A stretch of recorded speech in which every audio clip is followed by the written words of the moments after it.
जय जय रघुवीर समर्थ.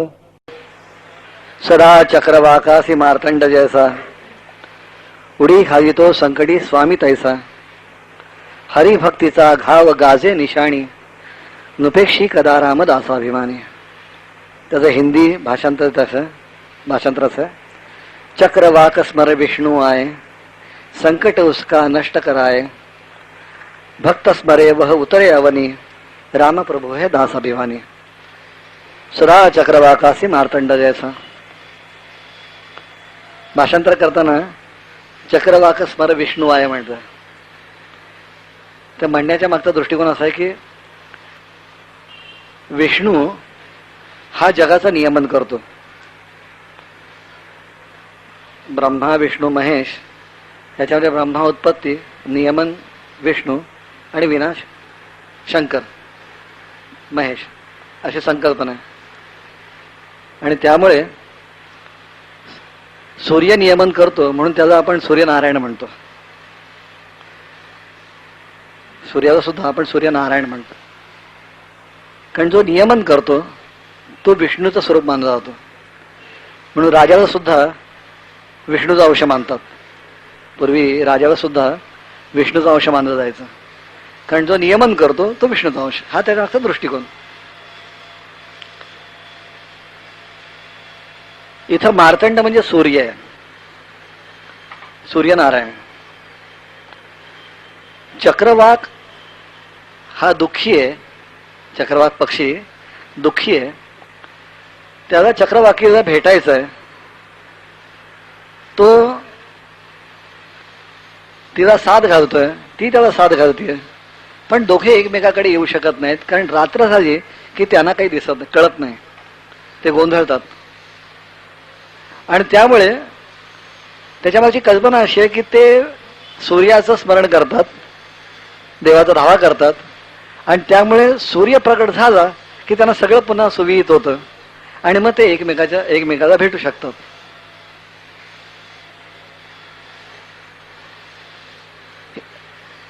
हे जे प्रतीक सांगितलं आहे त्याच्यामागचा दृष्टिकोन असा आहे की सदा चक्रवाकासी मार्तंड जैसा.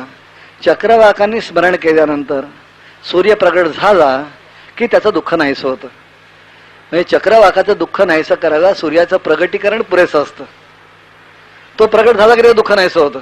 निराळ आणखीन काय करायची गरज नसतं, प्रगटीकरणच पुरेसं असतं. पुढचा मार्ग त्याला सापडतो. तर जसं चक्रवाकाचं दुःख नाहीसं करण्याकरता सूर्य येतो, तसं भक्ताच्या संकटामध्ये त्याला वाचवण्यासाठी परमेश्वर धावून येतो. तसं भक्ताच्या संकटात त्याला वाचवण्यासाठी परमेश्वर धावून येतो.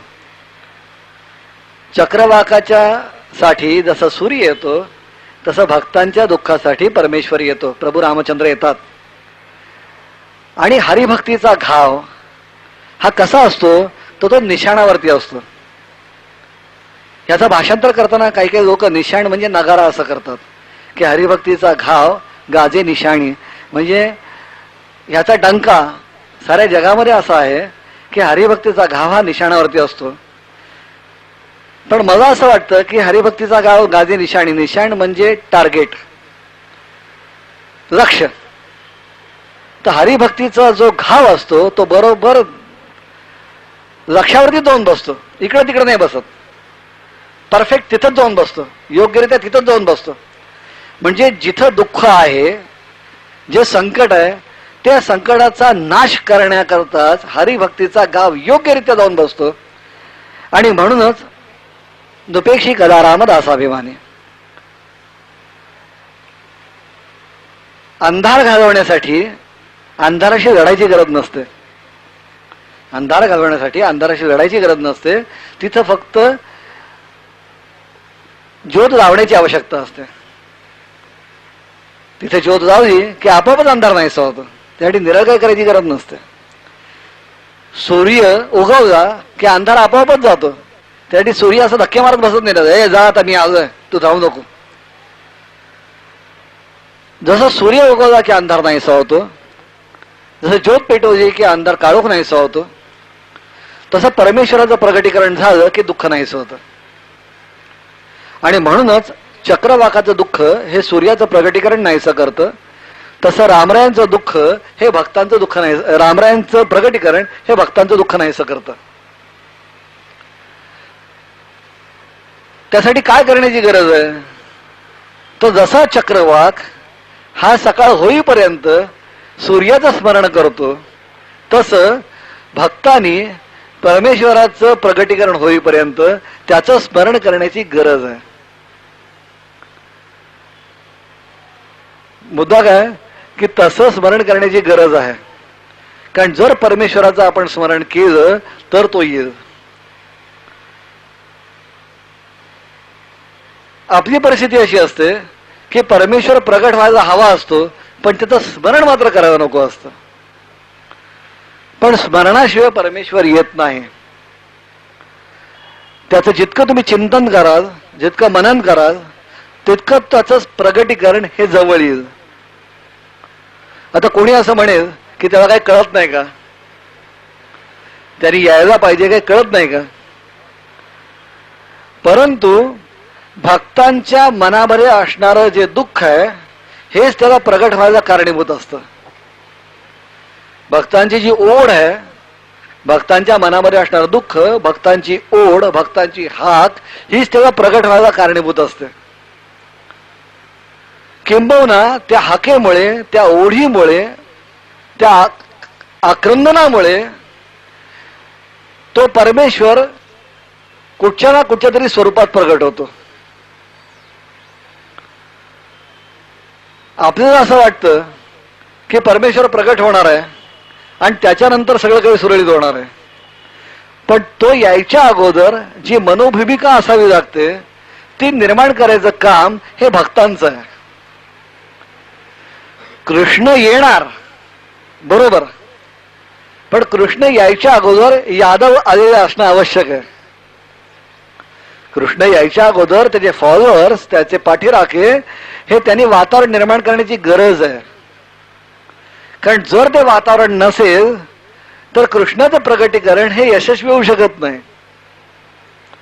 रामराय येणार बरोबर आहे, पण ते रामराय यायच्या अगोदर रामरायांची गरज ही निर्माण होण्याची आवश्यकता आहे.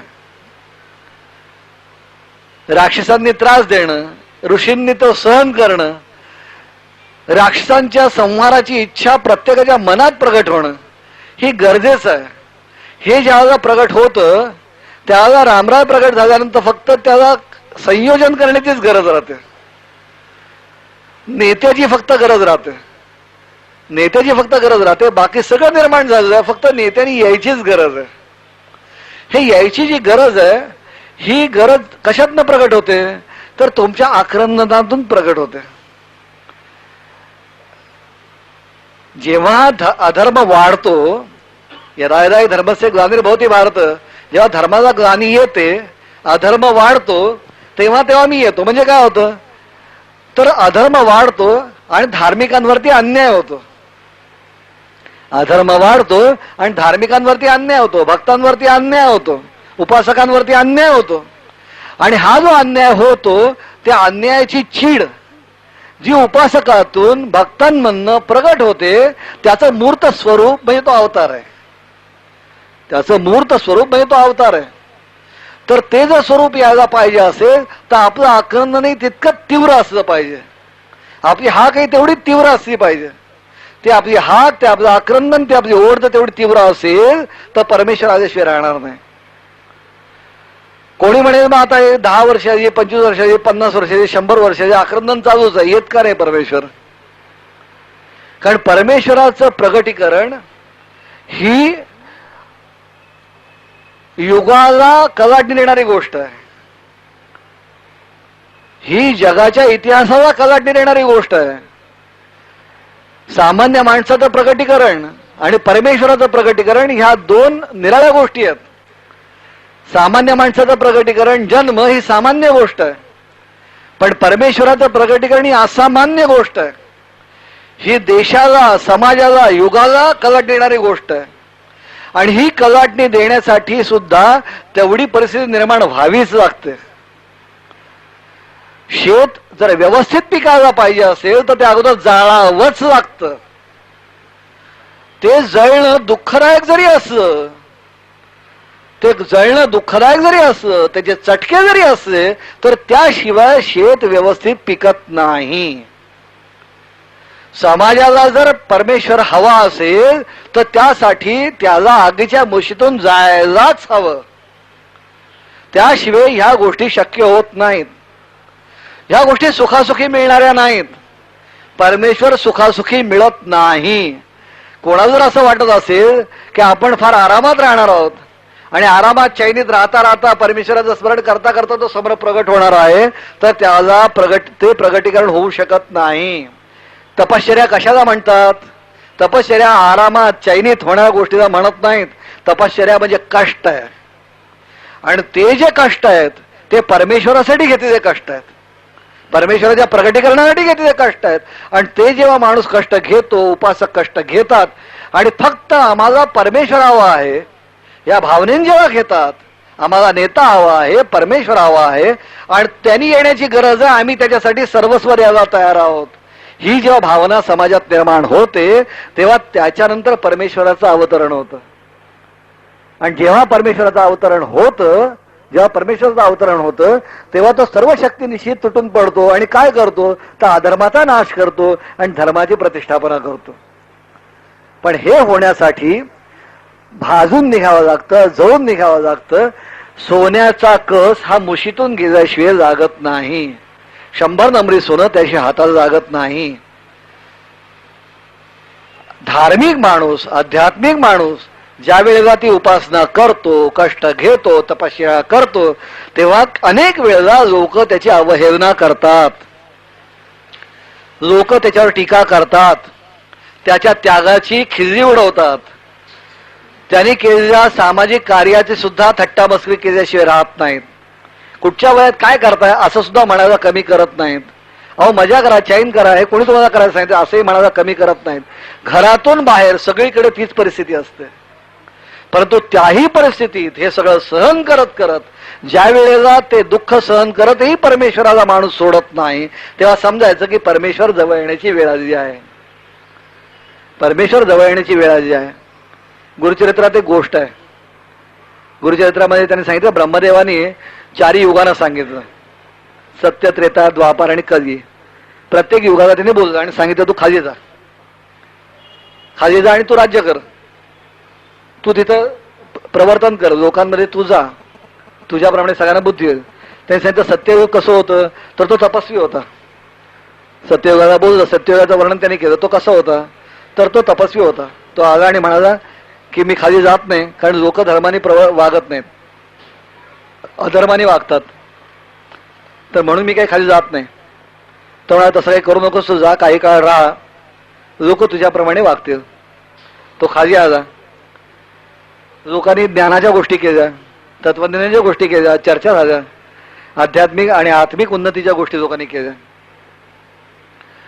त्यानंतर आलं त्रेतायुग. त्रेतायुग कसं होतं, दर्भ वगैरे हातात त्यांनी घेतले होते, यज्ञ याग. तर तो आला आणि म्हणाला की मी जात नाही खाली, का कारण लोकांना हे मान्य नाही. तो म्हणाला नाही नाही तू जा खाली. पहिल्यांदा काय झालं, पहिलं युग असं होतं की ज्याच्यामध्ये अध्यात्माच्या आणि आत्मिक उन्नतीच्या गोष्टी होत्या. त्रेतायुगामध्ये काय झालं की देवांकडनं काहीतरी मिळवावं ही इच्छा निर्माण झाली. मग यज्ञयाग सुरू झाले की काहीतरी मिळवायचं आहे, नुसती आत्मिक उन्नती नाही, त्याच्यामध्ये थोडा स्वार्थ आला, थोडा स्वार्थ आला. त्याच्यानंतर जे जे द्वापार युग आलं ते कसं आलं तर तो धनुष्य बाण आहेत असा तो आला. त्याने सांगितलं की लोक तसं काही धर्माने वागत नाहीत. नाही म्हणे तुझा तू पराक्रम कर दोन. त्याने तो आला, त्याने पराक्रम केला. आणि मग त्यांनी सांगितलं की शेवटी कलियुग आलं. तर कलीचं वर्णन त्यांनी फार सुंदर केलं. कलीचं वर्णन काय केलं की कली नग्न आला, कली नग्न आला. आणि नग्न येताना त्यांनी काय केलं तर एका हाताने त्यांनी लिंग धरलं आणि एका हाताने जीभ धरली, असा तो समोर आला. आणि वेड्यासारखा चिपाडा आहेत, हसतोय, वेड्यासारखा वेंधळ्यासारखा हसतोय, खिदळतोय, इकडे तिकडे विचित्र असा बघतोय आणि धडपडतोय, असा धडपडत नग्न, केस पिंजारलेले आहेत, असा तो विचित्र त्याच्या समोर आला. आणि कलीला त्याने सांगितलं की तू जा खाली म्हणून, तू खाली जा, जगात जा आणि तू तुझं राज्य कर. तेव्हा तो म्हणाले मी जाईन पण मला जायला भीती वाटते. ते म्हणाले भीती वाटते ठीक आहे, पण हे तू असं काय केलं, रिंग धरल्यास आणि जीभ धरलीस. त्यामुळे ती मी का धरली, त्याचं कारण असं आहे, कारण ह्या दोन्हीवर जो ताबा मिळवतो त्याला मी घाबरतो.